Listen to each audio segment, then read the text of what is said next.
introduction. Good morning, everyone. It was a great honor to be part of this NU Heritage Committee since it was established in 2012. I'm also proud to be one of the co-authors of the book, National University, The Legacy of Don Mariano Fortunato Hoxon. We will also be coming out for a new book, hopefully to be launched early next year, so I hope you'll get a copy of it. Now, as we celebrate its 120th founding year of National University, it is also important for us to look back at the achievements of the past presidents, including the incumbent president, and to know more about them, all the challenges that they had experienced, and their contributions in today's success. So this webinar will have two parts. First part, I'm going to discuss about the presidents during the pre-war years, while Dr. Lilibet Diaz will discuss about the presidents during the post-war years up to the present.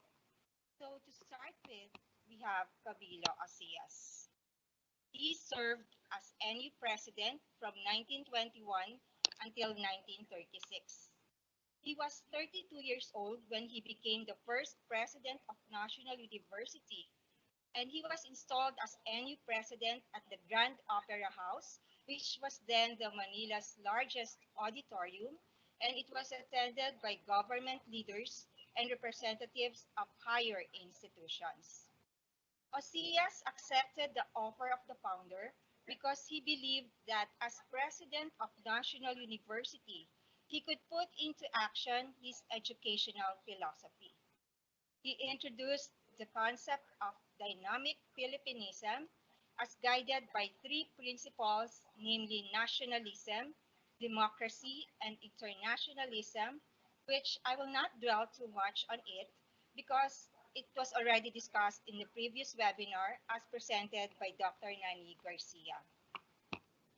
He was the author of the Philippine Readers, which has been adopted as textbooks from grade 2 up to grade 6. During his presidency, there was an unprecedented growth in enrollment and new programs were offered. Like in 1921, the College of Education and Graduate School, which will be the centennial next year and coincide with NU as being a university. Then followed by College of Pharmacy and College of Dentistry in 1922. And in 1925, the College of Engineering. With the increase in enrollment, again, the problem of adequate and better accommodation challenged the university. There was a monthly rental of 700 pesos for Bustillos campus. But then, President Osias proposed that it's about time to invest in building its own campus.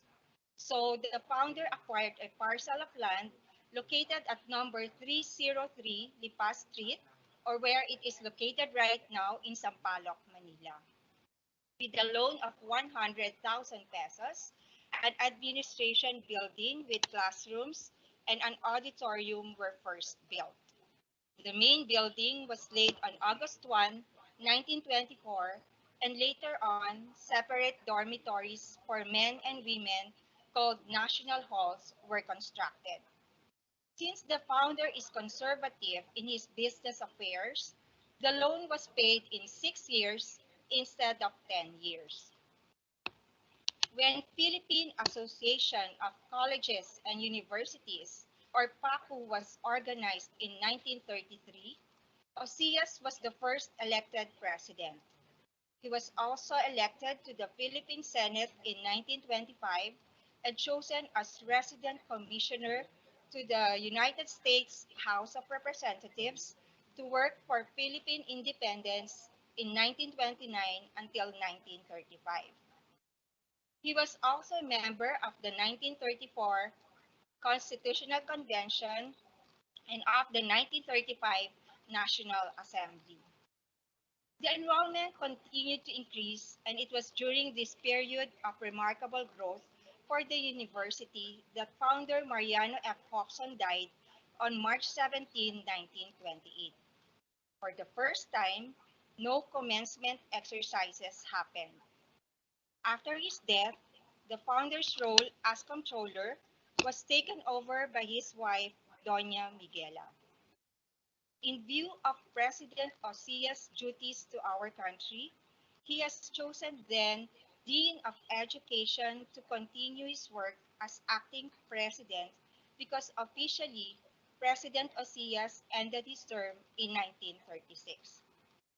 Aside from being an educator and scholar, Gabino Tabunyar was a government pensionado to the United States. He earned his baccalaureate degree in education at the University of Chicago and master's degree at Columbia University. He was also a division superintendent of Antique at the Bureau of Education. He implemented the progressive policies of OSIAS and the three-story science building, or where the old dentistry building was located before it was transferred to NU MOA, was constructed in 1931 and the old annex building was remodeled. Then the next president was Ricardo Lacson. He was a dean of Philippine Law School and at the same time as president in an acting capacity before he officially became NU president in 1937. The Philippine Law School operated as the Law School of National University.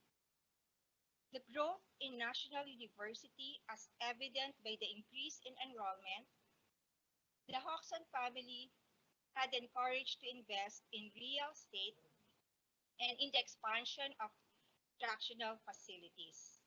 However, these investments did not work out as expected, and NU went through a financial crisis. The plan to lease and administer the university fell through, and he resigned as NU president, taking with him the Philippine Law School.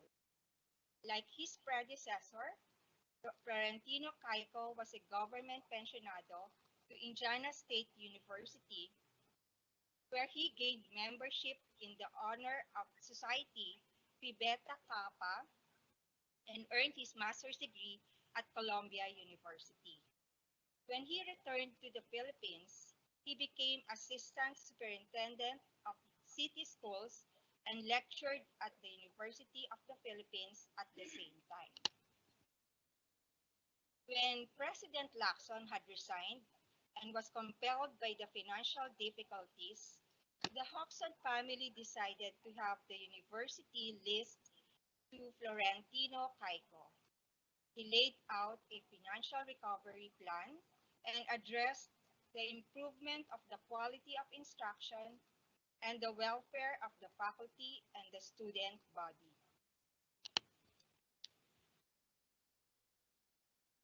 World War II broke out on December 8, 1940.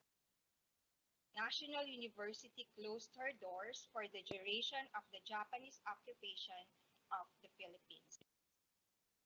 So, what do you think happened at National University during the war years or the Japanese occupation from 1942 until 1945?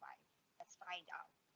Japanese soldiers instructed the Hoxtons to open the university and resume operation, but the family refused to collaborate with them.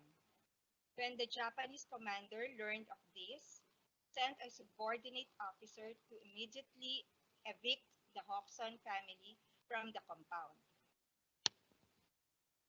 The founder's children complied with the order, but Doña Miguela bravely approached the Japanese commander stationed at San Beda College, or now the San Beda University.